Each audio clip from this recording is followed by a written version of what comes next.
শরীয়তপুর জেলা বিএনপির প্রচার সম্পাদক রুহুল আমিন মুন্সিকে মারধরের অভিযোগ উঠেছে ছাত্রদলের একাংশের বিরুদ্ধে।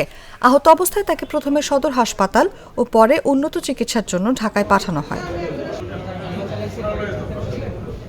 বৃহস্পতিবার দুপুরের দিকে শরীয়তপুর সরকারি কলেজের সামনে এই ঘটনা ঘটে।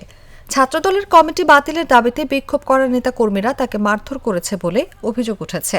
পুলিশ ও বিএনপি সূত্র জানায়, মঙ্গলবার সকালে ছাত্রদলের শরীয়তপুর জেলা কমিটি ঘোষণা করা হয়। ৩৫ সদস্যের ওই আহ্বায়ক কমিটিতে আহ্বায়ক, সদস্য সচিব, ১৬ জন যুগ্ম আহ্বায়ক ও ১৭ জন সদস্য করা হয়েছে। ওই কমিটির আহ্বায়ক করা হয়েছে জেলা ছাত্রদলের সাবেক সাধারণ সম্পাদক HM জাকিরকে। তিনি শরীয়তপুর জেলা ও দায়রা জজ আদালতের আইনজীবী।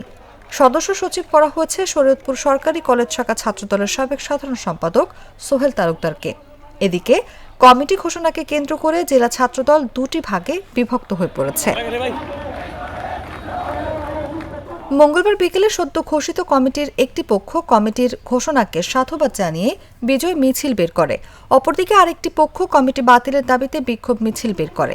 মিছিল দুটির একটি পালং থানার সামনে গেটের সড়ক ও আরেকটি মিছিল পেছনের গেট দিয়ে যাওয়ার সময় হঠাৎ করে একটি পক্ষ আরেকটি পক্ষের উপর হামলা চালায়।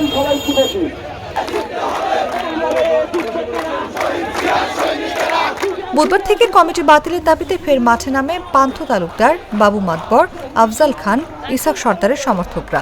গতকালের ন্যায় বৃহস্পতিবার দুপুরে তাদের সমর্থকরা ঢাকা শরীয়তপুর সড়কে অবরোধ করে রাখেন। দুপুর ১টার দিকে অবরোধ প্রত্যাহার করে তারা শরীয়তপুর সরকারি কলেজ ক্যাম্পাসে যায়।